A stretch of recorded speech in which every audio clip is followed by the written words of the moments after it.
Saya melihat dengan mata hati saya, ini umat Islam Indonesia dalam keadaan bahaya sekali, khususnya setelah ada polemik nasab Bani Alawi. Ini yang membuat kisru atau yang membuat gaduh ini, kelompok yang membuat gaduh ini jelas bayaran menurut, bahkan secara logika saya itu ya jelas sekali, Pak. Belum tentu dari hatinya, tapi itu bayaran. Artinya ada yang skenario, ada apa? Yang nyuruh atau yang apa itu diatur oleh, ada sutradaranya.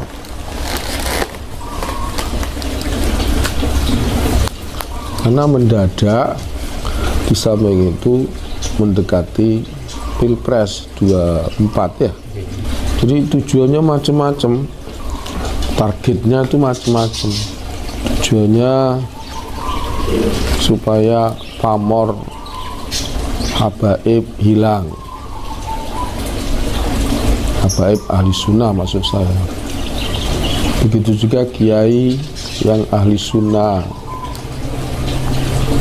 yang amar ma'ruf nahi mungkar, supaya nggak punya pamor, hilang. Tujuannya itu. Nomor 2, kalau sudah hilang,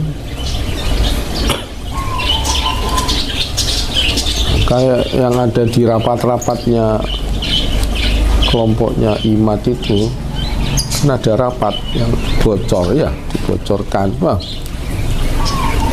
kalau ini begini, ada begitu, nanti habaib hilang. Terus suwe-suwe yo Habib Lutfi ya dihilangkan pamornya. Tapi alhamdulillah tidak berhasil ya, dan seterusnya. Jadi yang pertama diantemi itu adalah FPI atau Habib Rizik dan seterusnya, yang apalagi di Bahar. Hasil diuju-ujui, di skenario, di rekayasa sekali. Mungkin saya husnuzon di Bahar sampai bilang Wali Songo nggak punya keturunan ya, karena anak-anaknya perempuan semua, masalah itu ya direkayasa. Artinya mungkin ada orang tanya, dikongkon tanya, yang jebak, dia bilang, mungkin yang tanya itu Wali Songo itu punya anak laki-laki apa enggak, punya keturunan laki-laki enggak, nasab. Dipanas-panasi gitu. Akhirnya keluar kata-kata itu. Ini husnuzon saya kepada Bibar, wallahu alam.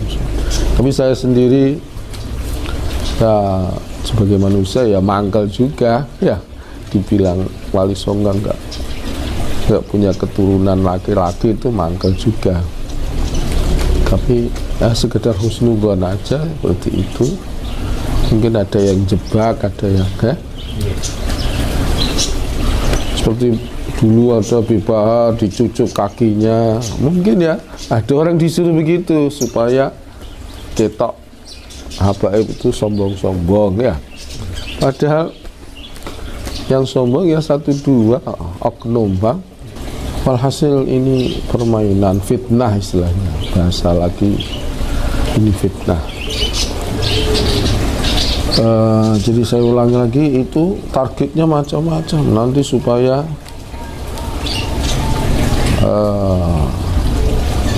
capres yang dari Arab, dari Yaman, supaya nggak dipilih, dituduh yang ini.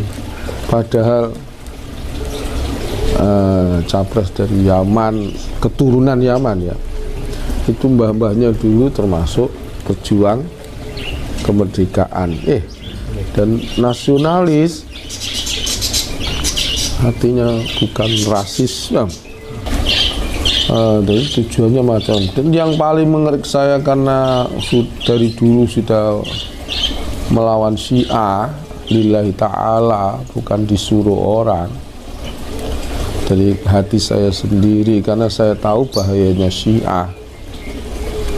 Bahkan kemarin ada keponakan saya yang di PR pusat itu, tugas di PR berkunjung ke Teheran atau ke Iran, itu cerita bahwasanya kuburannya Imam Hakim menjadi jalan, Imam Muslim menjadi jalan, mungkin Imam Baihaqi juga jadi jalan. Imam-imam hadis itu kuburannya jadi jalan. Mereka mementingkan Syah bin Fadl atau apa itu, Fadl bin Syah, orang Syiah, ulama Syiah. Inna lillahi wa inna. Imam Ghazali kuburannya juga terlantar, katanya di oro-oro. Hasil di Iran tuh kuburan ahli sunnah, ahli hadis khususnya ini hilang. Bahkan sekarang kuburannya Ahmad bin Hambal yang ada di Irak, ketika saya ke sana itu juga katanya kepangan sungai Furat atau Dijlah katanya. Ya, ini mungkin rekayasa Syiah. Karena kalau Iran udah lama dikuasai Syiah ya, setelah ada revolusi Ayatullah Khomeini itu. Nah sekarang Irak sendiri kan juga dikuasai Syiah. Di sana nggak kelihatan ahli sunnah itu di Irak sekarang, kecuali di makomnya Syekh Abdul Qadir Jilani dan Abu Hanifah. Lainnya sudah dikuasai Syiah. Ini mohon maaf karena ini isu yang juga berkembang saat ini, yang salah satunya mengacak-ngacak apa yang sudah mapan menjadi akidah bersama adalah salah satu nasab Ba'alawi. Mohon maaf karena ketum ini sudah 2 kali menyampaikan statement berkaitan dengan Ba'alawi.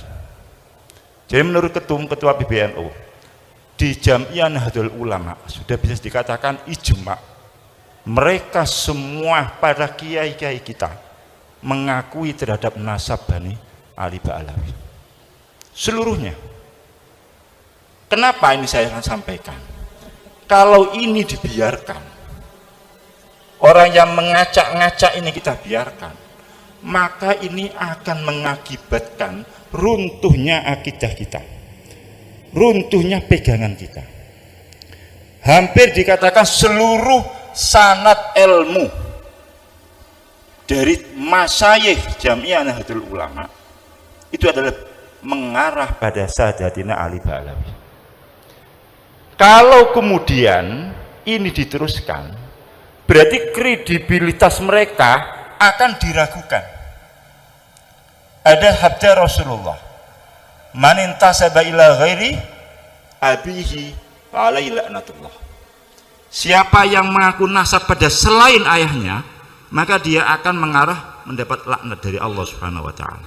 Coba bayangkan, kalau para guru sepuh katakan Fakil Muqaddam, Abdurrahman As-Segaf, atau yang sudah lama kita lakukan Rotibul Haddad, yang mana beliau mengaku dia adalah bernasab pada Rasulullah dan diakui oleh para sesepuh kita, ternyata kemudian dikatakan tidak, berarti dia akan mendapat laknatullah.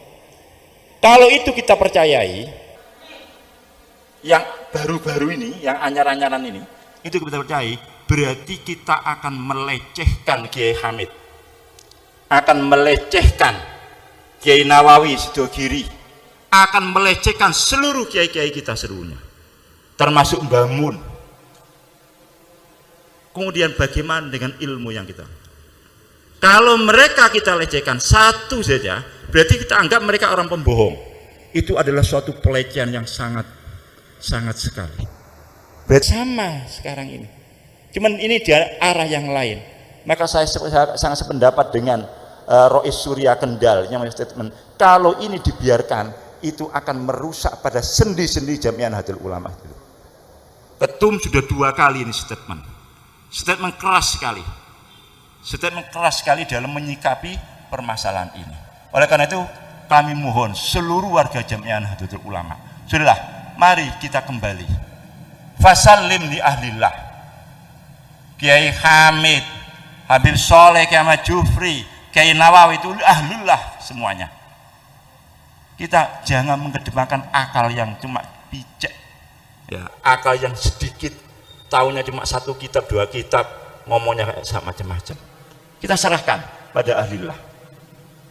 Kita nggak tahu dalilnya istighosa itu bagaimana. Kita nggak tahu dalilnya manakipan itu benar atau tidak.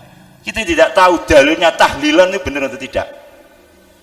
Nah, tapi kita ngikuti aja lah, karena ini adalah amalan-alaman para as-salafun soleh, termasuk dalam hal ini. Walaupun kalau saumpamalah kita menjadi orang yang terbuka mata kita tidak usah terlalu jauh mikir dalil dan sebagainya, kitab dan sebagainya. Apa yang difahami oleh Kiai Hamid, apa yang dipahami oleh para sesepuh kita, ya sudah itu. Apakah kita mau mengatakan mereka bohong? Apakah kita mau mengatakan para sesepuh-sepuh kita bohong? Apakah kita mau mengatakan Habib Lutfi itu bohong bagi orang-orang yang katanya torekot itu? Nah, itu mau nggak, berani nggak kita mengatakan menuduh Habib Lutfi itu bohong? Atau kita mengatakan Bamun itu bohong? Atau Sayyid Muhammad Alwi, Musnidul Ummah itu bohong karena mengakui terhadap nasabnya Abdullah Al-Haddad, mengakui nasabnya Ba'alawi. Ini yang menjadi bagian dari apa yang diperjuangkan oleh Jamiah Nahdlatul Ulama.